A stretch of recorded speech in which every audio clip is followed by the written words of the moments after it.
I first met Douglas Harding in 1983 at Sean Mill's house. It was an informal gathering, much like the ones Douglas has been giving for the last 45 years. I found his work profound and important, yet subtle and simple.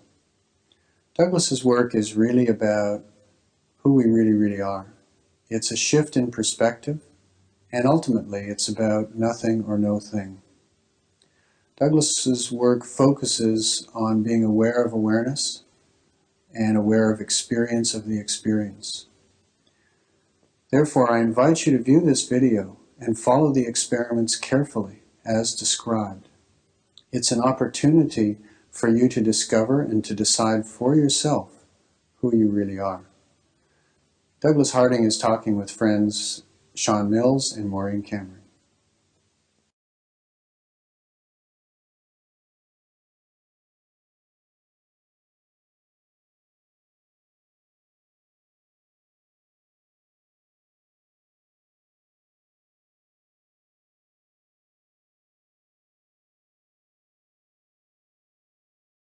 Well, as I see it, this presentation will come in about 4 parts, 3 or 4 parts. And the first part is this spiel of mine, this introduction about the subject, the topic in general. And that might that'll last a little while. What am I up to? That is the question I'm addressing now. What are we up to on this occasion? And the second part, which is what we call the nitty-gritty of the occasion, the essential ingredients of the pudding, if you like, the essential ingredient of this pudding we're offering you is the experiments, the tests.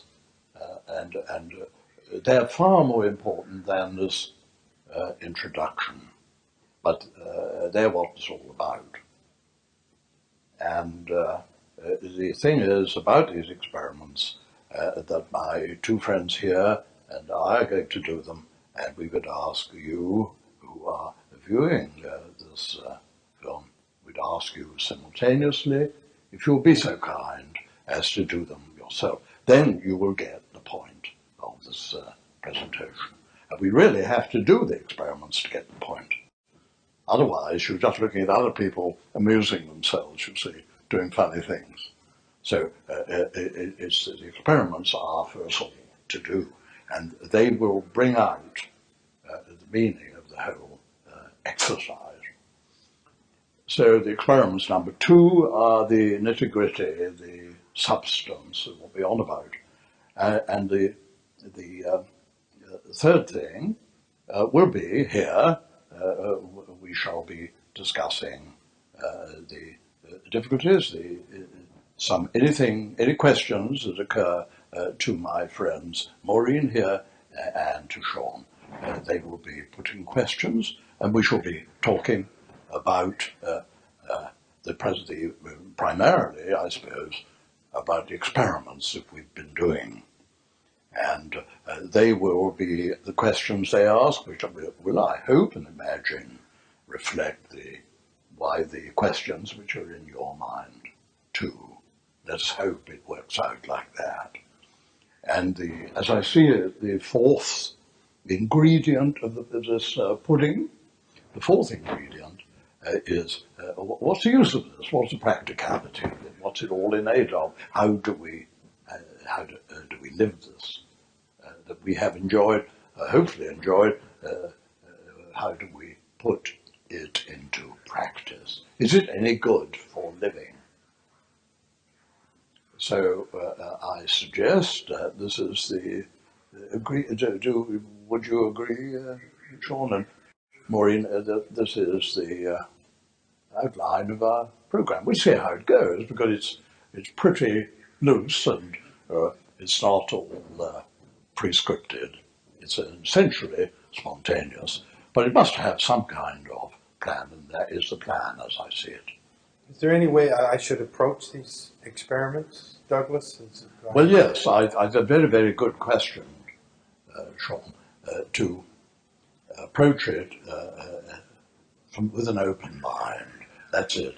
Starting all over again. It's not the easy thing to do, is it? But to drop our preconceived ideas, have a go at starting afresh. And the way I like to put it is, if you could kindly, I know it's asking a lot, suffer from a severe condition of amnesia.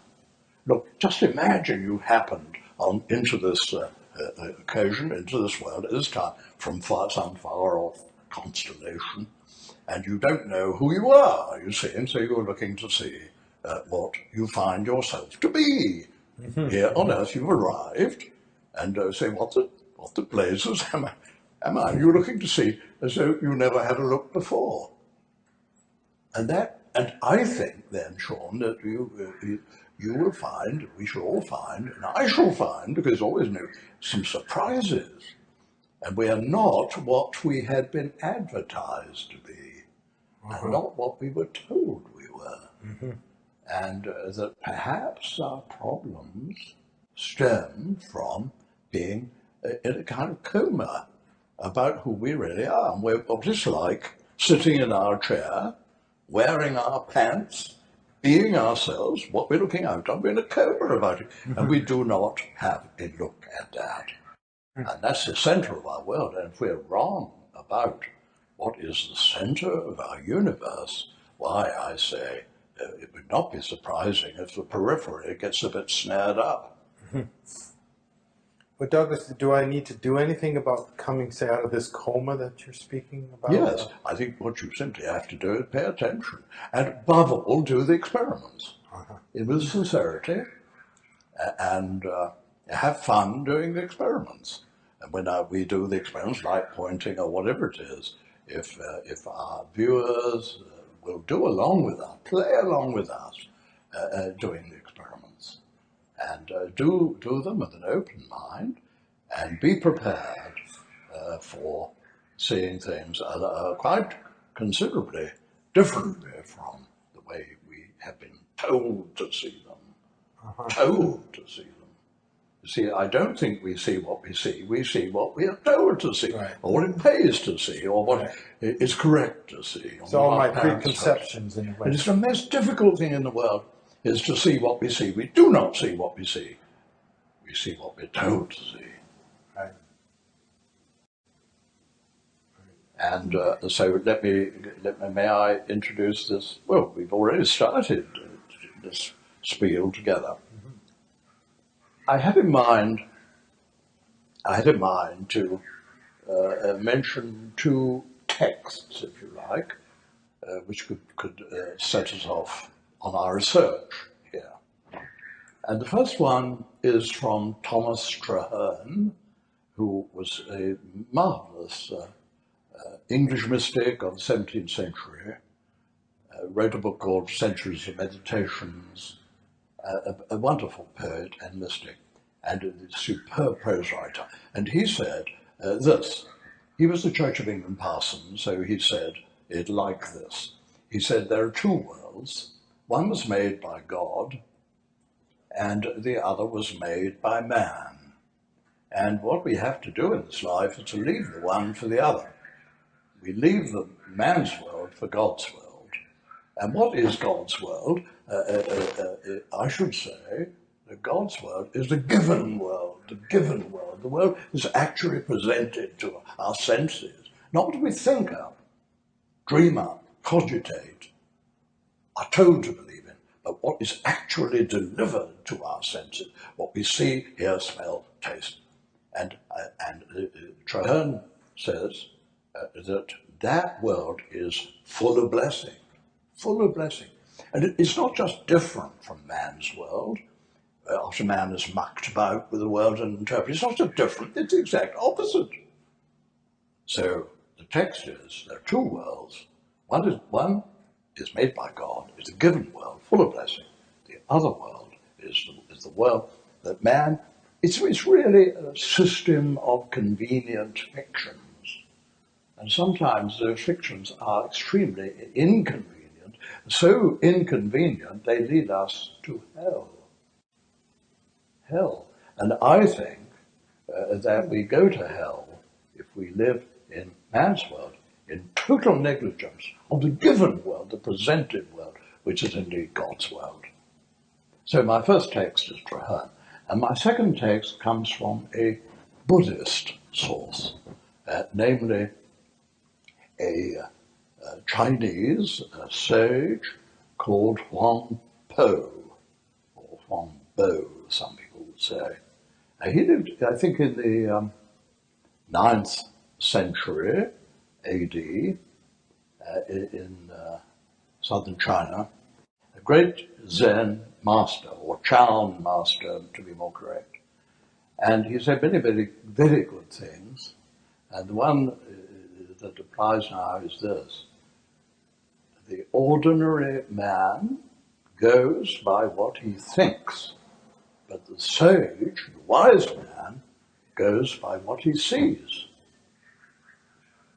And that is really Traherne's message, because the world as presented to me is God's world, and it is interpreted by man, and so interpreted, so misinterpreted, so worked on, so mucked about with, that it becomes a world, not a blessing, which it should have been and was initially, becomes a world of suffering, delusion, misery, and every kind of hell.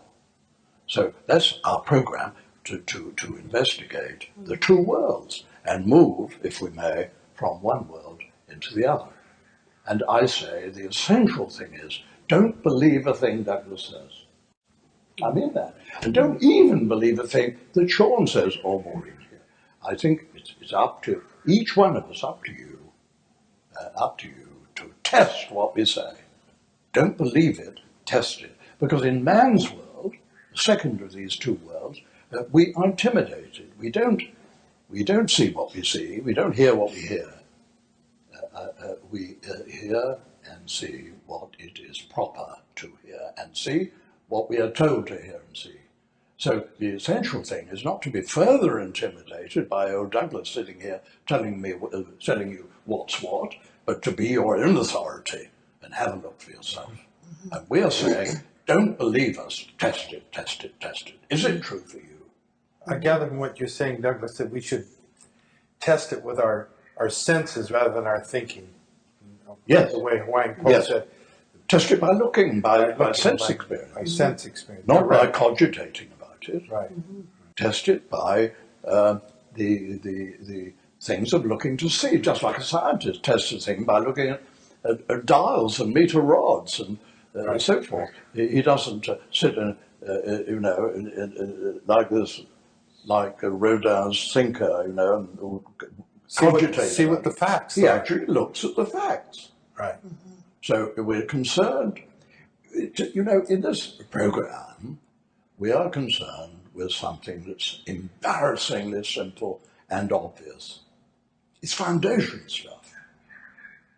And Right, you see, a very interesting thing, may I mention this, that until I've been on this trip in North America for the last 6-7 weeks, and I came in my usual state of mock humility, or rather self-effacing, I would like to say.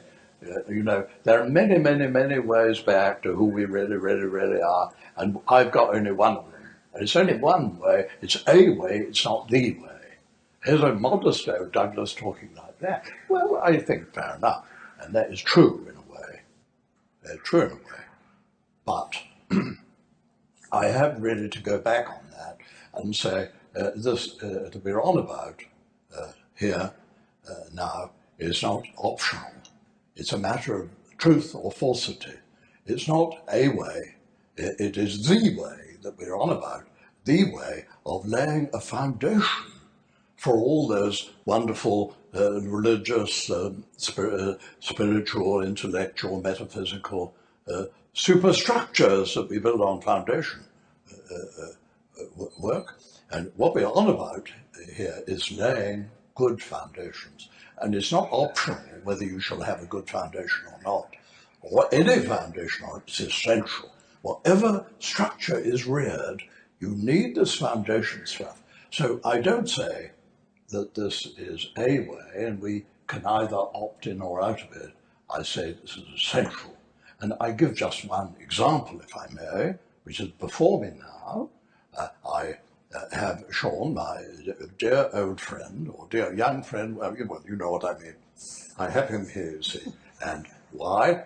For the viewer here, and indeed for Maureen, I think, that Sean and I are confronting one another, aren't we, Sean? For them, for the viewer, and for Maureen. Here's Douglas, and here's Sean. And concepts like that, see? Like that. Confronting one another. Meatball to meatball. Comparatively fresh meatball to comparatively stale meatball, with a symmetrical setup with an axis here. And what's that side is roughly what's this side. And that is their story. And so in all languages, you see, the story is face to face. I mean, when I meet Sean, we're face to face. Language says so. In French, German, you name the language, they all say that this is a face-to-face symmetrical situation like that. Douglas's face and Sean's face.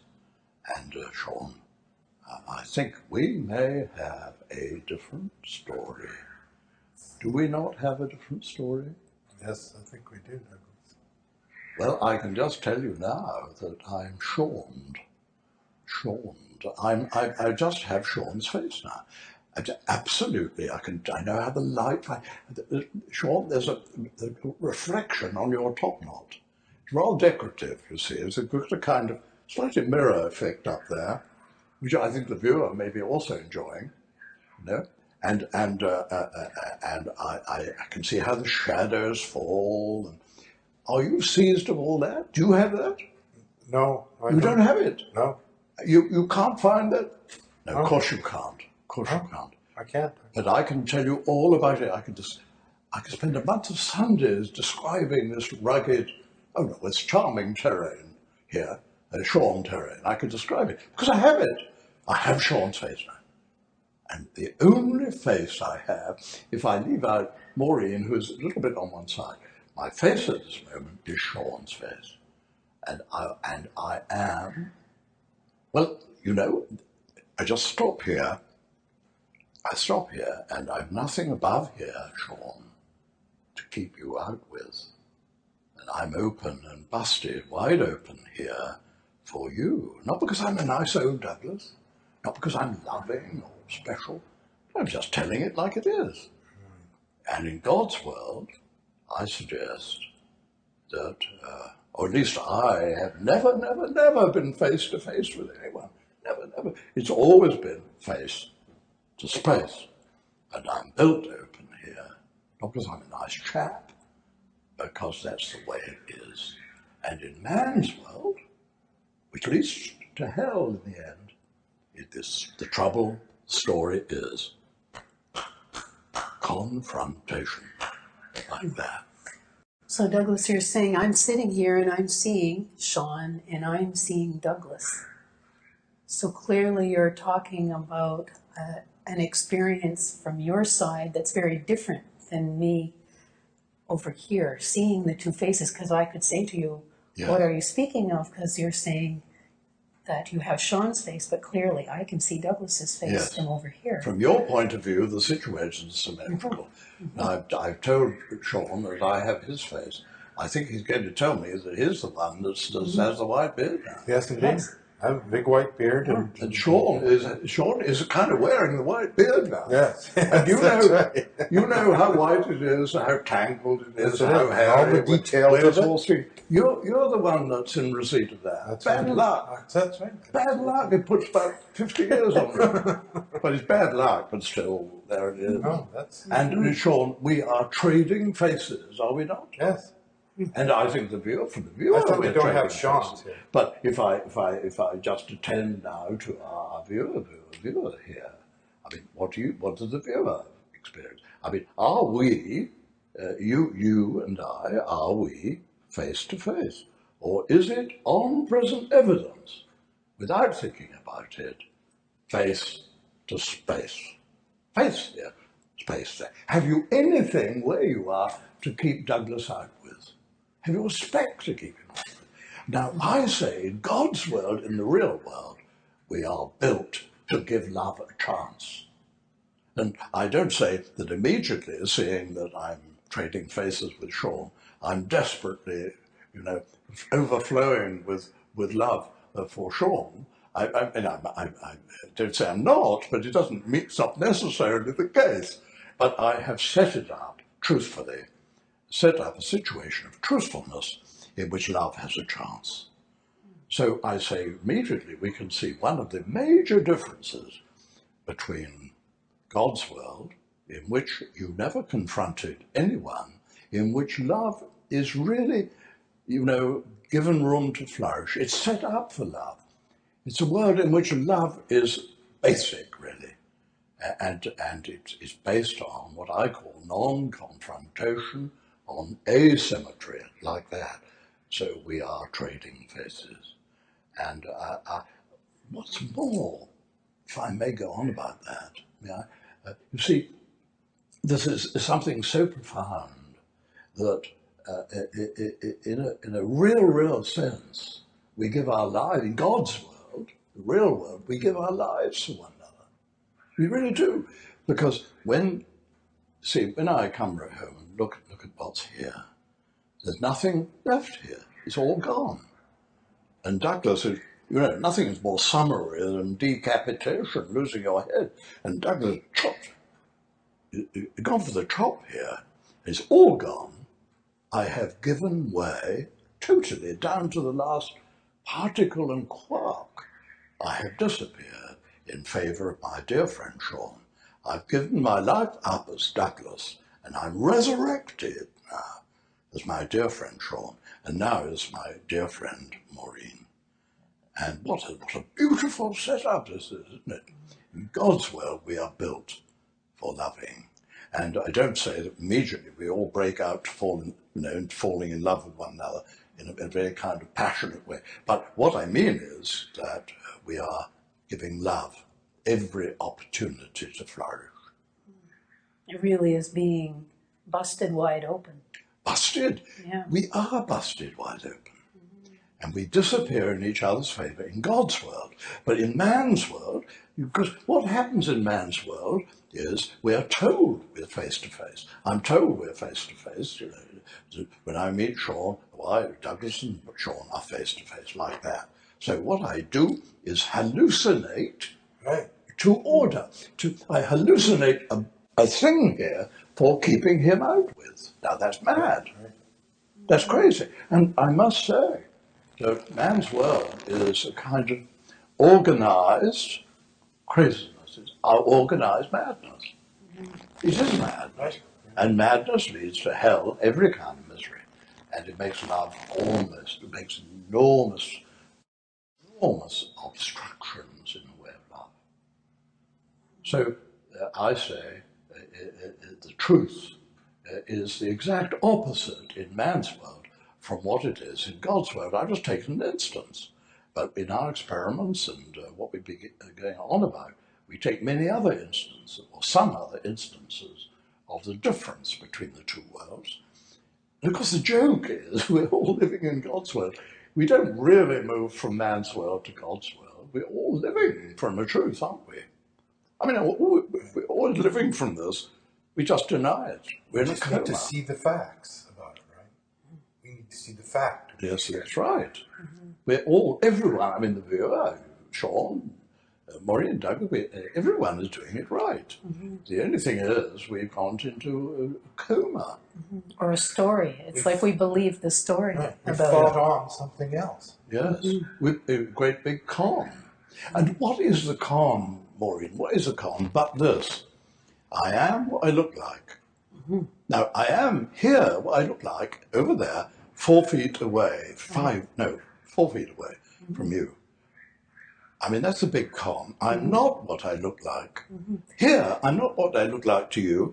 What you see Douglas to be is one thing, and what Douglas really is. You have his appearance. I have his reality, and the difference is total. And the great con is, which society requires us. You know, it's in small print when we join the club. There it is. One of the rules of the club is I pretend I am here, what I look like to you over there. And in fact, I'm the exact opposite. Yeah. Now, that's crazy. But we have such an investment in that. Like I find it, you know, it's hard to give it up in a sense, because I want to insist, but I do have a head. I am this. Yes. And that's the first response. Is like, Yes. It's hard to let this go in a sense, this story. Of course, on this, Maureen says, talks about on having a head or no head.